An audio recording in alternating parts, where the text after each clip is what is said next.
the man who lived Najib, and I think he is living still. నజీబ్గా మనకు కనిపించిపోతున్న పృథ్వీరాజ్ గారిని ఇప్పుడు మాట్లాడవలసిందిగా కోరుతున్నాం. Thank you all. Thank you to all the media friends from Hyderabad who have made it here. One more film after Salar 2 Telugu. Okay, one more film. Okay. So last time I was in Hyderabad, I was talking to you about a film in which I played the king. You know, I played Varadaraja Mannar in Salar. Now I'm talking to you about a film in which I play a slave, Najib from Aadajeevitham. The difference being Varadaraja Mannar and Salar is entirely Prashant Neel's imagination. Najib and Aadajeevitham is real life. I don't know how many of you know this, but this is a true life story. Najib is alive and well amongst us today, and the book was written from his first person account of what he went through. The ordeal he had to suffer in the early 90s when he went to the Gulf in search of a better life. The book was written by Benny Amin. In 2008, it was published. And immediately it became a smash hit. Like all over Kerala, people were talking only about that one book. And in about 1 month, all of us, all actors, directors, everybody was like, Aadajeevitham, we have to somehow get the rights. We have to try and make a film. As destiny would have it, the one filmmaker who managed to get the rights is Blessy sir. And as destiny would have it, Blessy sir thought I should play Najib. He came to me with the film in 2009. I committed this film in early 2009. So almost 16 years ago, I committed this film. So in 2009 itself, when Blessy sir told me about the film, his vision was so grand, so big, it was actually impossible to do something like that from Malayalam in 2009. Because that kind of budget and canvas was unthinkable in Malayalam back then. It took us 10 years.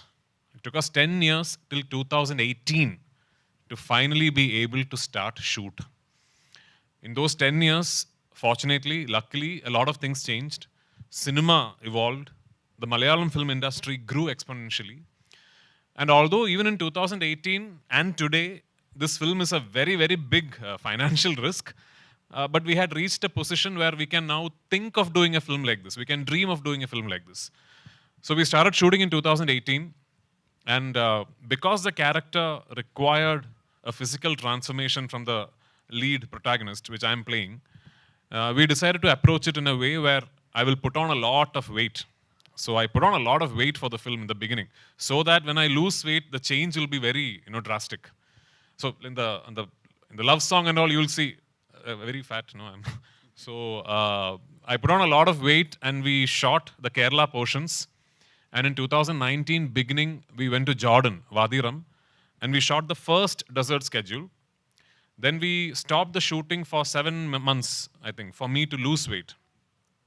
So my goal was to try and lose as much weight as I can. And I don't know, I think I tried so hard that I ended up losing 31 kilos for the film. And early 2020, we went back to Jordan, now to shoot the thin portions. And we started shooting. A few days later, COVID-19 struck and the entire world was shut down. We had to stop shooting. Not only did we have to stop shooting, for almost 3 months, our entire crew was stuck in the desert, not shooting, not doing anything, not able to come back. Almost 3 months later, we got a Vande Bharat flight, a repatriation flight back to India, and we came. When we came back to India at that time, Blessy sir and me, we had no idea if we will ever be able to shoot this film again, because nobody knew what the other side of the pandemic was. Thankfully, 1.5 years later, we got to regroup. Then we went to Algeria, in the middle of the Sahara Desert. We went to a place called Timimoun. And from Timimoun, you have to drive a bit into the desert to reach our shooting location. I don't think any film crew has ever been there. And I don't think it is going to be easily possible also. Because it will need one madman like this to actually take a 120-member crew and go to some place like that. It's like right in the middle of the Sahara Desert. So we shot one big schedule there in Algeria. Then we came back to Jordan, and we finished what we could not finish in 2020. Finally, we came back to Kerala, and in 2022, we finished some patchwork of the film, and in 2022, finally, the journey that started in 2008, in at least the principal photography, came to an end. Then it was 1.5 years of post-production. We were very, very keen that this will be a zero compromise film. That we were very sure that not one frame of the film will go through any form of compromise. So the post-production was a very, very diligent process. So 1.5 years later, here we are, 2024. Finally, the film is ready for the world to see what we have created. So making the film is one part of it. Getting the film to the audience is an equally important another part of it. So we were very, very sure, right from 2009, that whenever this film is ready, that we have to try and give this film the best possible opportunity to reach audience across the world. In 2008, 2009, there was no pan-India, by the way. So this was before Bahubali. So no pan-India. Pan-India had not been invented. So we still didn't know how to go about it.